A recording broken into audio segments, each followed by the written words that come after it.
Good morning all of you. यहाँ पर हम ट्रांजिस्टर के कैरेक्टरिस्टिक्स के बारे में स्टडी करेंगे कि ट्रांजिस्टर के कैरेक्टरिस्टिक्स हम कैसे फाइंड करते हैं। एक्चुअल में इसका उपयोग हम कहाँ पर करते हैं, इसके बारे में थोड़ा सा डिस्कशन कर लें। तो ट्रांजिस्टर को हम किस प्रकार से यूज़ करते हैं, इसके लिए हमें उसको कैरेक्टराइज करना जरूरी है। कैरेक्टराइज दैट मीन्स यदि हम इनपुट रेजिस्टेंस क्या रखें, आउटपुट रेजिस्टेंस क्या रखें, इनपुट वोल्टेज क्या रखें और उससे हमें आउटपुट वोल्टेज कितना मिलता है। तो इस प्रकार से हम इसको किस पैरामीटर में हम यूज़ कर सकते हैं, इसके बारे में स्टडी की जाती है। इसलिए हर चीज़ को कैरेक्टराइज करना जरूरी है। जैसे कि हम जनरली अगर हम बात करते हैं, हमारा भी यदि किसी का कैरेक्टर्स होता है, इसकी जो प्रॉपर्टीज होती है, इसके अकॉर्डिंग उसका हम यूज़ करते हैं। तो सेम पैरामीटर्स ट्रांजिस्टर पर भी लागू होता है। ट्रांजिस्टर को हम जो हम कैरेक्टराइज करेंगे, उसी के अकॉर्डिंग उसको हम किसके लिए हम इसको यूज़ करें, उसके रेफरेंस के लिए हमें यहाँ पर इसको कैरेक्टरिस्टिक्स या उसके कैरेक्टराइज करना जरूरी है, यानी उसकी प्रॉपर्टीज के बारे में स्टडी करना जरूरी है। इसलिए यहाँ पर हम फर्स्ट में यहाँ पर कैरेक्टरिस्टिक्स के बारे में स्टडी करेंगे, जो कि एक्चुअल में इस ट्रांजिस्टर की प्रॉपर्टी के बारे में हमें शो करता है। लास्ट टाइम हम यहाँ पर ट्रांजिस्टर के बाइसिंग के बारे में स्टडी कर चुके हैं कि ट्रांजिस्टर को हम कैसे बाइस करते हैं, यानी कि इसका लेफ्ट वाला पार्ट या राइट वाला पार्ट या किस मोड के अंदर हम इसको यूज़ करते हैं। Common base, common emitter, common collector के रूप में हम इसको यूज़ करते हैं। तो इस प्रकार से इनके कॉम्बिनेशंस किए जाते हैं।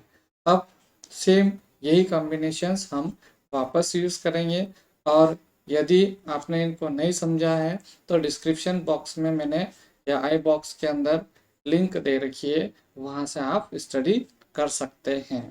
अब ये जो हमारे पास हमने ट्रांजिस्टर्स बनाए हैं, इनके अंदर ये जो हम सिर्फ सारे दोनों ट्रांजिस्टर लेके स्टडी नहीं करेंगे, यानी कैरेक्टरिस्टिक्स कर रहे हो, सिर्फ एनपीएन ट्रांजिस्टर लेके हम स्टडी करेंगे। तो यहाँ पर हम एक एग्जांपल के तौर पे इनपुट कैरेक्टरिस्टिक्स के लिए एनपीएन ट्रांजिस्टर्स लेकर हम स्टडी करेंगे। तो एनपीएन ट्रांजिस्टर का, जैसे कि इसको कनेक्शन की अगर हम बात करते हैं, तो सबसे पहले सीबी का हम यहाँ पर स्टडी करेंगे, यानी कॉमन बेस के अंदर इस ट्रांजिस्टर को या इसका कैरेक्टरिस्टिक्स कैसे फाइंड किया जाता है। सीबी मोड के अंदर हम बात करें तो सीबी मोड के अंदर ये जो डायोड ट्रांजिस्टर्स बनाएंगे, क्योंकि यहाँ पर ये ट्रांजिस्टर्स बनाते हैं, यहाँ पर एमीटर होगा, यहाँ पर कलेक्टर एंड होगा और ये बेस एंड होगा। इसको हमने एक मिली एमीटर से मेजर कनेक्ट कर दिया, और इसके बाद इसको हम एक रियोस्टेट से कनेक्ट कर देते हैं। अब यहाँ पर और इसी प्रकार से इधर भी एक मिली एमीटर से इसको कनेक्ट करेंगे। ये जो करंट मेजर होगा वो आईसी मेजर करेगा, और इसके बाद को एक रियोस्टेट से कनेक्ट, को RH2 नाम दे देते हैं, इस रियोस्टेट को RH1 नाम दे देते हैं। अब यहाँ से अब यहाँ मुझे बैटरी लगाना है, क्योंकि ये एनपीएन ट्रांजिस्टर है। तो एनपीएन ट्रांजिस्टर के अंदर लास्ट सेक्शन के अंदर हमने देखा था कि इसको फॉरवर्ड बाइस रखा जाता है और इस वाले एंड को रिवर्स बाइस रखते हैं। तो फॉरवर्ड बाइस दैट मीन्स ये जो एन सिरा है, इसको हम नेगेटिव से जोड़ेंगे, तो ये फॉरवर्ड बाइस में कनेक्ट हो जाएगा। अब ये तो हो गया हमारे पास कनेक्शंस फॉरवर्ड बाइस में। यहाँ जो करंट फ्लो होगा से IB से नोट डाउन कर लेंगे। इस एंड के बीच में एक वोल्ट मीटर जोड़ देते हैं। ये जो वोल्ट मीटर है वह इस एंड के बीच में यानी एमीटर और बेस के बीच में कितना वोल्टेज अप्लाइड होता है इसे मेज़र करेगा। ये माइनस, प्लस, यहाँ माइनस, फिर प्लस, यहाँ माइनस, फिर प्लस। तो इस प्रकार से यहाँ साइन भी लिख सकते हैं। अब इधर वाला कनेक्शन कंप्लीट हो गया। इसको हम रिवर्स बाइस में जोड़ते हैं। तो ये जो ये जो एंड है वह एन एंड है। एन एंड को अगर रिवर्स बाइस जोड़ना है तो बैटरी के प्लस सिरे से जोड़ना पड़ेगा।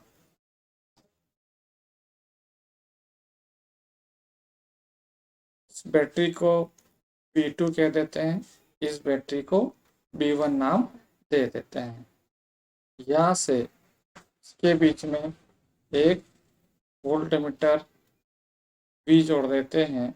ये जो वोल्ट मीटर है C B के बीच में जो वोल्टेज अप्लाइड होता है इस बैटरी के द्वारा उसे रीड करेगा।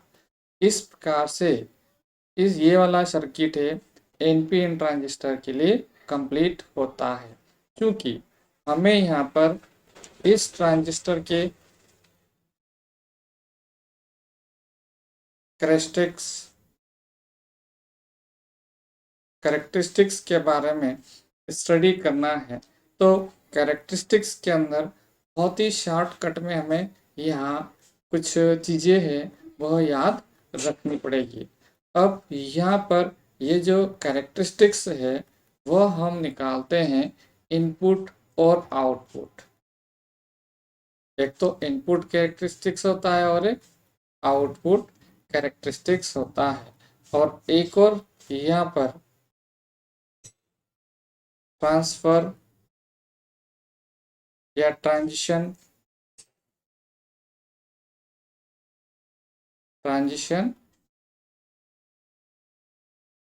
कैरेक्टरिस्टिक्स के नाम से जाना जाता है। तो इस प्रकार से किसी भी ट्रांजिस्टर के तीन कैरेक्टरिस्टिक्स निकाले जाते हैं। एक तो इनपुट होता है, आउटपुट होता है, एक ट्रांजिशन कैरेक्टरिस्टिक्स के नाम से जाना जाता है। तो यहाँ पर हम इनपुट कैरेक्टरिस्टिक्स के लिए किसको फिक्स करते हैं, किसको वैरीज करते हैं और किसकी वैल्यू मेजर करते हैं, इसको हम ध्यान से देखें और एक टेबल के अंदर इसका डेटा जो आता है उसे नोट डाउन कर लिया जाता है। जैसे कि हम क्लास के अंदर एक्सपेरिमेंट जो करते हैं उसके अंदर यही चीज़ें की जाती है। ऑब्जर्वेशन टेबल निकाली जाती है, ऑब्जर्वेशन टेबल के अंदर डेटा फिटअप किया जाता है, नोट डाउन किया जाता है और देन हम ग्राफ ड्रॉ करते हैं। तो सेम पैरामीटर्स यहाँ पर भी हम करते हैं, लेकिन यहाँ पर टेबल नहीं बनाई जाती है। तो यहाँ पर अब शॉर्टकट में कैसे याद रखा जाए कि इनपुट कैरेक्टरिस्टिक्स में किसको फिक्स करते हैं, किसको बढ़ाते हैं और किसको नोट डाउन किया जाता है। तो सबसे पहले यहाँ पर इनपुट कैरेक्टरिस्टिक्स की अगर हम बात करें तो यहाँ पर जो भी चीज़ होती है उसको फिक्स किया जाता है। जो भी चीज़ यहाँ जो वोल्ट मीटर होगा, जो भी नाम होगा उसको फिक्स किया जाता है। और देन इस वोल्ट यहाँ पर इस बैटरी की सहायता से ये जो बैटरी होती है वह वेरिएबल बैटरी होती है। बैटरी की सहायता से इसका पोटेंशियल चेंज करके या VEB के कॉरेस्पॉन्डिंग आई नोट डाउन करते हैं और फिर VCB को एक अगली वैल्यू के लिए फिक्स करके पुनः इसकी वैल्यू 0 से बढ़ाकर उसके कॉरेस्पॉन्डिंग आई की वैल्यू नोट डाउन करते हैं और इस प्रकार से हम दूसरे VCB के कॉरेस्पॉन्डिंग इनपुट कैरेक्टरिस्टिक्स का कर्व खींचते हैं। अब ये जो कैरेक्टरिस्टिक्स कर्व की अगर हम बात करते हैं तो उसका जो डेटा हमें मिलता है वह किस प्रकार से मिलेगा।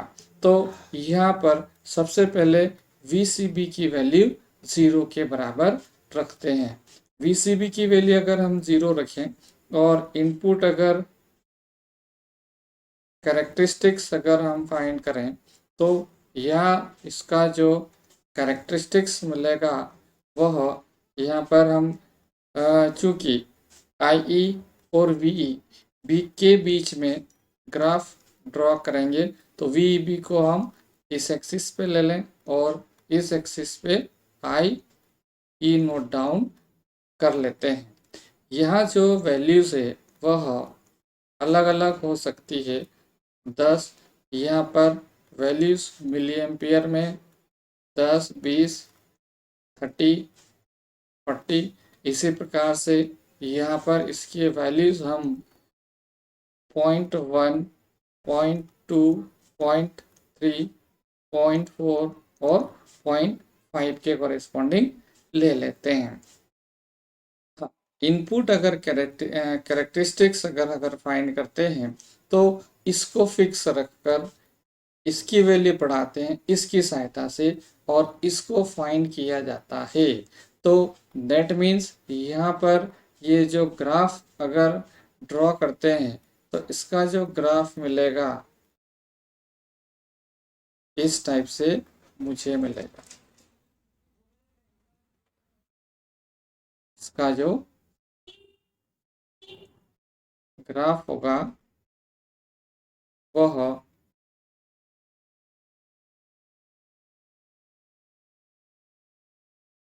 इस टाइप से मिलेगा।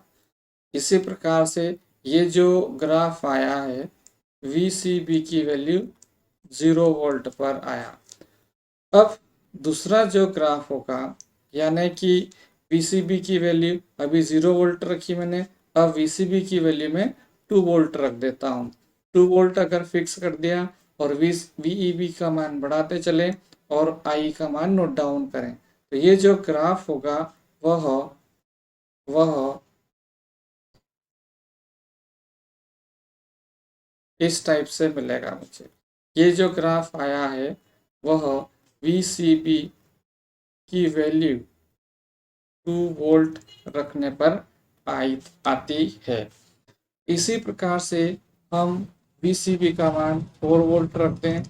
यहाँ पर यह ध्यान रखना हमें कि जैसे ही VCB का मान 2 वोल्ट रखा यहाँ पर 0 से 0 वोल्ट, यहाँ पर हमारे पास ये जो वैल्यूज है वह 0.1 वोल्ट पर IE नोट डाउन किया, 0.2 पर IE नोट डाउन किया, 0.3 पर IE, 0.54, 0.4 पे, 0.5 पे ये वैल्यू नोट डाउन करने के बाद इसको वापस बैटरी की सहायता से इसको नॉब को घुमाकर 0 पर ले आते हैं और फिर अगेन VCB की वैल्यू बढ़ाते हैं। तो इस प्रकार से यहाँ पर इनपुट कैरेक्टरिस्टिक्स निकाले जाते हैं। अब आउटपुट कैरेक्टरिस्टिक्स की अगर हम बात करें तो किसको फिक्स किया जाता है। यहाँ पर जो वैल्यूज होगी, करंट होगा, उसको फिक्स करके यहाँ जो वोल्टेज होगा उसको बढ़ाते हुए बैटरी B2 की सहायता से और यहाँ जो करंट है उसे हम नोट डाउन किए करते हैं। तो हमेशा ध्यान रखें कि एक ही तरीका हमें याद रखना है कि इनपुट कैरेक्टरिस्टिक्स के अंदर ये वोल्टेज फिक्स करके ये वोल्टेज बढ़ाते हुए ये करंट नोट डाउन किया जाता है और यदि हम आउटपुट का अगर कैरेक्टरिस्टिक्स निकालना चाहते हैं तो ये करंट फिक्स करके ये वोल्टेज बढ़ाते हुए ये करंट नोट डाउन किया जाता है। कोई भी सर्किट हो, चाहे वो कॉमन बेस का हो, कॉमन एमीटर हो या कॉमन कलेक्टर का हो, एक ही तरीका इसके अंदर होता है कि किसको फिक्स करना है, किसको बढ़ाना और किसको मेजर करना है। अगर इनपुट अगर निकालना है, अगेन सी इनपुट अगर निकालना है तो ये वोल्टेज फिक्स किया, ये बढ़ाते हुए ये नोट डाउन करते हैं और यदि हम आउटपुट कैरेक्टरिस्टिक्स निकालें तो ये करंट फिक्स किया जाता है, ये वोल्टेज बढ़ाते हुए IC को नोट डाउन किया जाता है। तो यहाँ पर अगर ग्राफ अगर हम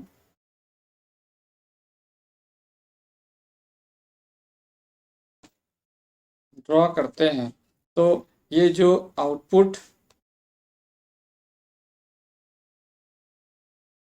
वैल्यू है वह हम ये फिक्स करते हैं आई ई को, आई फिक्स करते जो भी करंट है यहाँ पर आएगा, चाहे कॉमन बेस हो, कॉमन इमीटर हो या कॉमन कलेक्टर हो, एनपीएन ट्रांजिस्टर हो या पीएनपी ट्रांजिस्टर हो, सेम एक अगर ये सर्किट अगर हमें याद कर लें, क्योंकि पिछले वाले सेक्शन के अंदर इनको हम जोड़ना सीख चुके हैं, तो इनके जो ग्राफ होते हैं वो लगभग सबके सेम बनते हैं। तो यहाँ पर आउटपुट अगर हम कैरेक्टरिस्टिक्स निकालें तो यहाँ पर ये 2, 4, 6 और 8 और यहाँ 10, इसका जो ग्राफ होगा वह इस तरफ हम लेंगे, क्योंकि हमें निकालना है आउटपुट, तो VCB और यहाँ से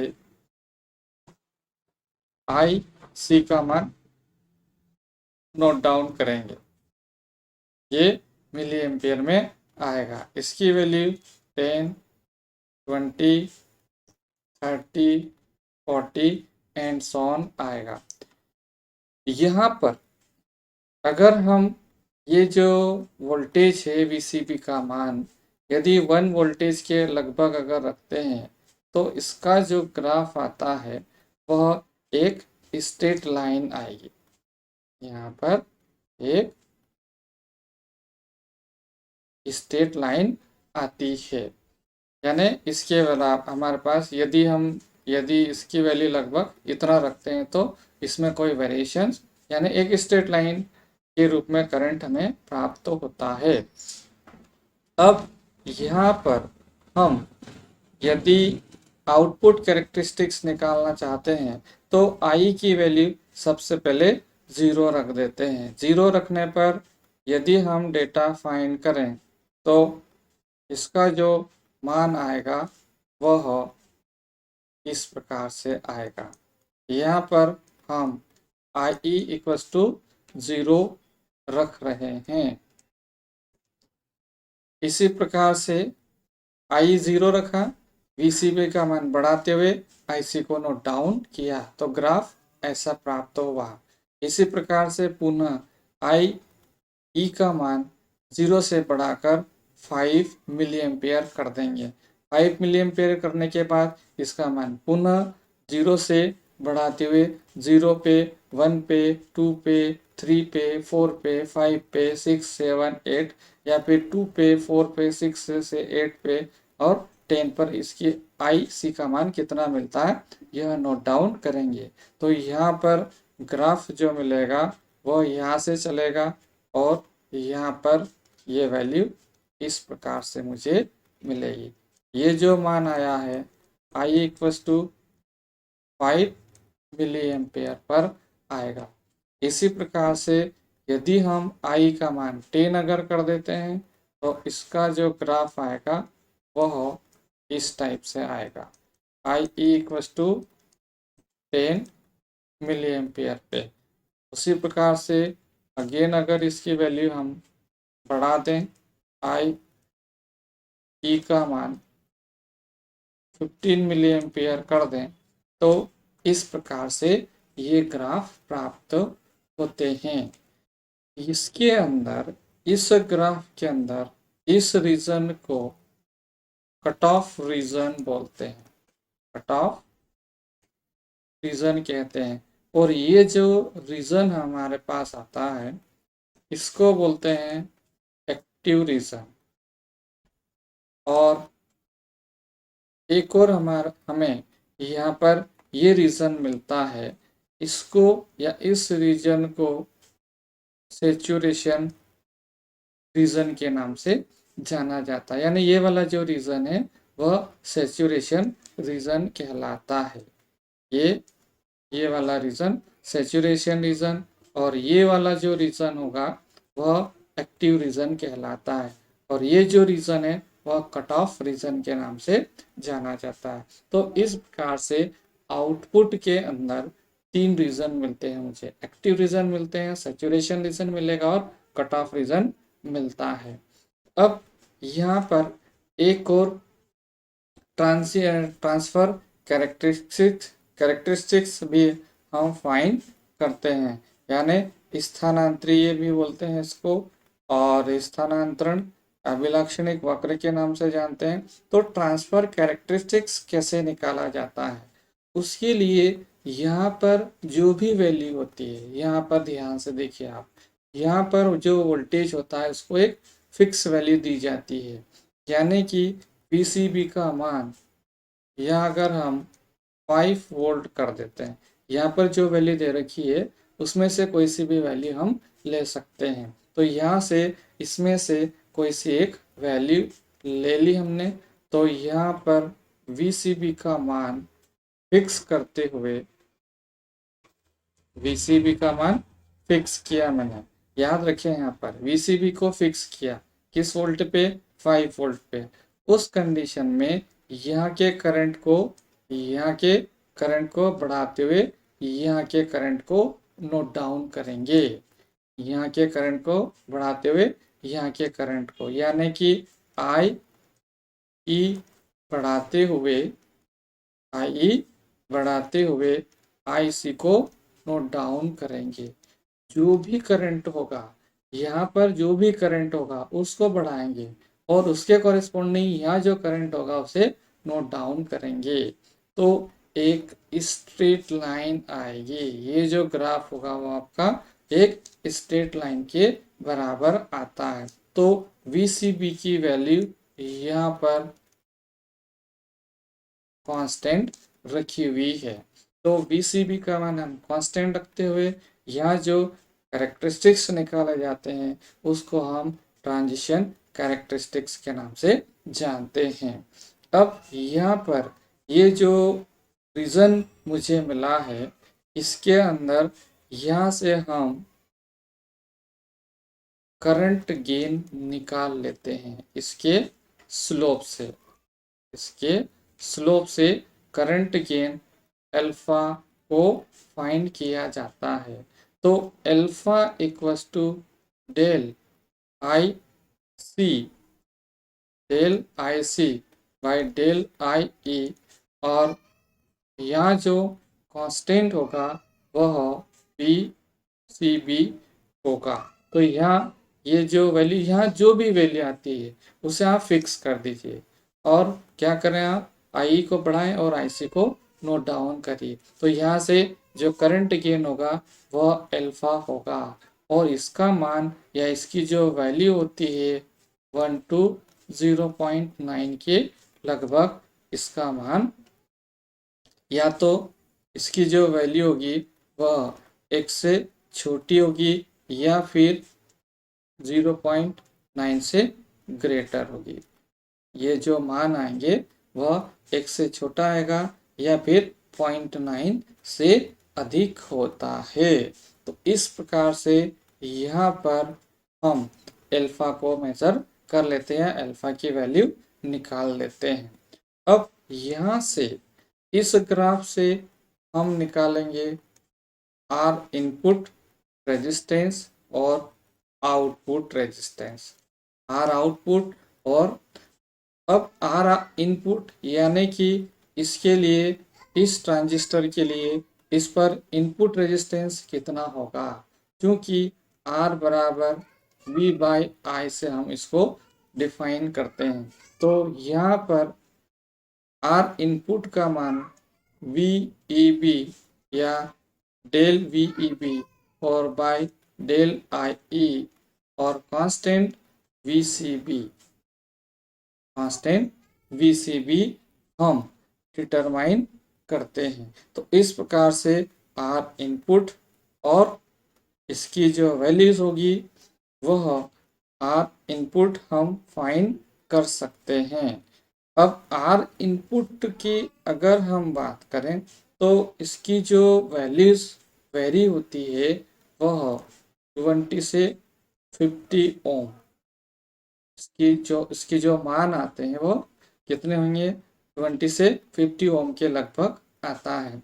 इसी प्रकार से अगर आउटपुट, अगर हम रेजिस्टेंस अगर निकालते हैं तो आउटपुट रेजिस्टेंस भी सेम रहेगा, del VCB by del IC, और इसमें कांस्टेंट रखा हमने IE को, तो IE कांस्टेंट रहेगा। इसके जो मान होते हैं, अगर हम यहाँ पर ध्यान से देखें तो इसकी जो वैल्यूज होती है डेल आई सी का मान कम आता है। तो इस कंडीशन में इसके जो वैल्यू होती है 5 to 10 मेगा ओम के लगभग आता है। तो इस प्रकार से इनके मान हमारे पास प्राप्त होते हैं। तो यहाँ पर हम इनपुट कैरेक्टरिस्टिक्स या इनपुट रेजिस्टेंस, इसके कॉरिस्पॉन्डिंग इनपुट रेजिस्टेंस और आउटपुट रेजिस्टेंस फाइंड कर सकते हैं और ट्रांसफर कैरेक्टरिस्टिक्स की सहायता से वोल्टेज के करंट गेन निकालते हैं। और इस प्रकार से यहाँ पर कॉमन बेस के अंदर ये जो करंट गेन है उसको अल्फा से डिनोट करेंगे। उसी प्रकार से अगला जो कॉम्बिनेशन होता है वो सी होता है, उसमें बीटा से डिनोट करते हैं। यहाँ पर आर इनपुट सेम निकलेगा, आर आउटपुट सेम इसी फार्मूले से निकाल लेंगे, लेकिन अल्फा की वैल्यू चेंज होगी, बीटा की वैल्यू चेंज होगी, फिर गामा सी सी यानी कॉमन कलेक्टर के लिए यूज किया जाता है। तो इस प्रकार से ट्रांजिस्टर को कैरेक्टराइज कर सकते हैं। ये एक ट्रांजिस्टर को हुआ। इसी प्रकार से नेक्स्ट वीडियो में अगले ट्रांजिस्टर के बारे में हम स्टडी करेंगे। Thanks for watching.